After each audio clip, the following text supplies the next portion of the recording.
September 10th, 2025, at Utah Valley University in Orem, Utah, a single gunshot cracked through an outdoor Turning Point USA event, and Charlie Kirk, conservative activist, media host, and TPUSA co-founder, went down as the crowd erupted into panic.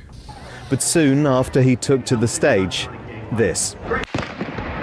Oh my God. Go, run! A single shot, and Charlie Kirk slumps to the floor. Moments later, his security rushed him to the hospital, where officials confirmed he died of his injuries, setting off a massive law enforcement response and a national wave of grief, anger, and political soul-searching. In the hours after the shooting, the picture that emerged was stark but still incomplete. Kirk had been addressing students as part of his campus tour, when a shot, believed to have come from outside the immediate event space, struck him in the head/neck area. Eyewitness video shows the instant of impact, people screaming and ducking, and a frantic scramble for cover across the quad. Investigators quickly locked down the area, closed campus, and began collecting phone footage and physical evidence. State and federal agencies, including the FBI and ATF, joined the probe as a manhunt intensified for the shooter and any accomplices,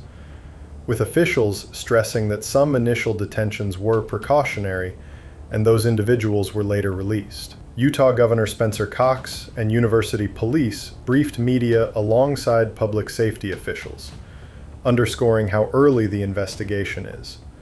Ballistics and trajectory analysis continue, with working theories that the round may have been fired from a nearby building or elevated position, consistent with some witness accounts. Watching from pretty close up, and I heard a pop. But authorities have not publicly finalized that determination. If you're just hearing about this, here's who Charlie Kirk was and why this moment hits so hard. At 31, he'd built one of the largest youth-oriented conservative organizations in the U.S., cultivated a massive online following, and was a fixture in right-leaning media, admired by supporters for energizing students, and criticized by opponents who saw his rhetoric as provocative. What do we actually know versus what's rumor? Confirmed, the shooting occurred during a TPUSA event at UVU on September 10. Kirk was struck by a single shot. He was transported by his team and law enforcement to a local hospital. He did not survive, and state and federal investigators are leading an active manhunt, still unconfirmed or evolving. The publicly named identity of any suspect, the definitive firing location and trajectory pending full forensic work, the motive, whether ideological, personal, or otherwise, and whether the shooter acted alone. Report language about a rooftop or nearby building remains a leading line of inquiry, not a completed finding, and early detentions do not equal guilt. In moments like this, misinformation thrives. Death hoaxes, recycled footage, invented manifestos, and AI-forged screenshots can overwhelm feeds. So for your own posting and sharing, anchor to official briefings and reliable outlets, and treat unsourced claims, especially sensational ones, as unverified until authorities confirm them. Several outlets have already warned that false rumors were circulating alongside real breaking news, a pattern familiar from other high-profile incidents. To understand the stakes, zoom out. For years, security experts have warned about the rising risk of targeted attacks at political events, college talks, and campaign stops. The UVU shooting will almost certainly force universities and organizers to rethink venue layouts, standoff distances, screening, rooftop and line-of-sight control, and contingency plans for open-air appearances.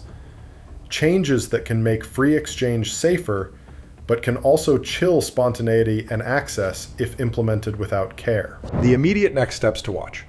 First, official identification of a suspect and any public release of images or descriptions. Second, ballistics and trajectory results that nail down origin and weapon type. Third, search warrants and digital forensics that could clarify motive. Fourth, updated crowd and campus security guidance from UVU and other schools. And fifth, the legal path.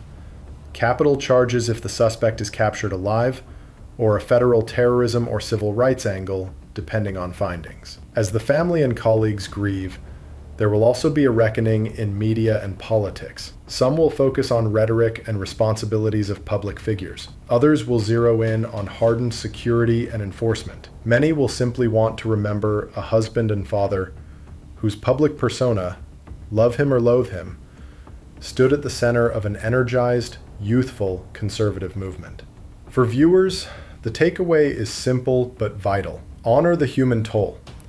Resist the pull of instant certainty and insist on facts as they emerge. If you're discussing this online, cite your sources, correct falsehoods when you see them, and keep the focus on verified information and shared civic values. Because in the hours after a tragedy, the stories we choose to spread can either bring us closer to the truth or push us further apart.